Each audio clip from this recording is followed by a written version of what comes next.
The MLB owners have submitted a proposal that will likely get rejected and countered by the MLBPA, but for now we will talk about this proposal regarding the 2020 season and how said current things in this proposal can affect the Cincinnati Reds this season in a rather good way. We'll start off with the proposed idea of having a universal DH. As anti-DH as I am, the universal DH could be a clutch addition for the Reds this season. After some big offseason acquisitions made by the Reds, we now see the Reds sitting with Shogo Akiyama, Jesse Winker, Nick Senzel, Nick Castellanos, and even potentially now Aquino being, if there isn't a minor league, season this year, it's possible the Reds, who we're probably looking at giving him, using that option on him this year, getting him some reps down there, might be forced to in some way try to incorporate him into the lineup as well. Now have the ability, whether that happens or not, we don't know, but now have the ability to take those four outfielders and play them every single day, instead of having what was something I've always feared, a platoon, because it kind of always prevents guys from getting out rhythm when they're taking a day off every 2 games or every other game or whatever it is.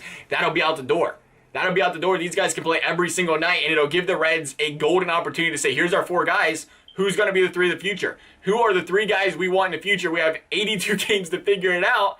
It could be a blessing in disguise. Not to mention, you got Joey Votto, 6 years old now, not getting any younger. You ever need to give him a lot, or if you can, one of these guys can play first base. You now allow Votto to take over that DH spot, and again, gives him a chance to take less wear and tear on that body as he gets older. Maybe possibly helps prolong his career a little bit more. We won't know, but it certainly will help from an injury standpoint. Then the second thing we see here is the proposal of a 14-team expanded playoffs. You look at the NL Central, 3 teams finished above 500 last season: the Brewers, the Cubs, and the Cardinals. Obviously, this season has not been played yet, but it is probably a safe bet to say 2 of those 3 once again finish above 500 this season. In other words, it's going to be a very tough division to come out on top of for the Reds, and the likelihood of that compared to the likelihood of them winning a wild card are skewed heavily towards a wild card spot here. And when you consider, again, we'll get farther into the scheduling here in a second, but when you consider it's a shortened season, though, we do see, you got to remember half a season, how many guys have hot streaks, how many teams have hot streaks. There's a lot of teams that,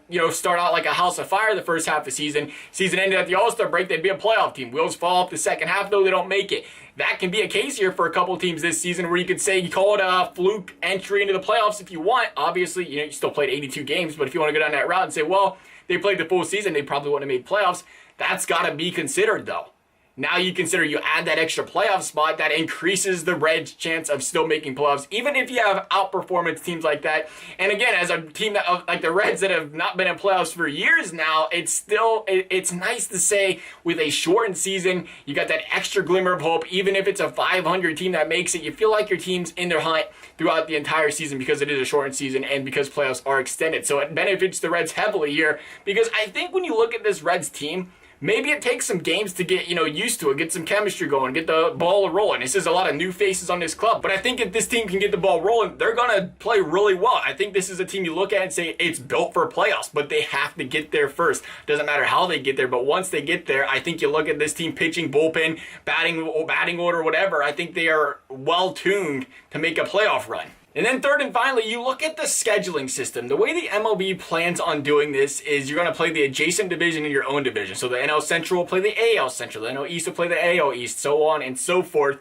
And the Reds, looking at that case, they would play the AL Central, and the AL Central, in my opinion, could shape up to be the worst division in the American League. There's the 101-win Twins. There's the now Corey Kluberless Cleveland Indians. That is then followed up by the 72-win and 89-loss White Sox, the Royals and Tigers, who both lost over 100 games last season and were respectively 2 of the 4 worst teams in baseball. And then assuming the baseball keeps this rumored format of having, which is, not confirmed, anything can come out about this, but having a rumored format of you play the AL Central 6 times each team, and you play your own division, 12 games, 13 games. The Reds would then play 31 of their 82 games against the Pirates, the White Sox, the Tigers, and the Royals. So granted, the NL Central could be an absolute slugfest this season. Fortunately for the Reds, they would draw a rather favorable non-divisional schedule here to help balance things out. Again, though, nothing's final. It's all set proposals, and we should not be surprised if, again, there's further negotiations back and forth here where things are changing. But there really is a lot of good that can come from these, changes in the league this season for the Reds if they do go through.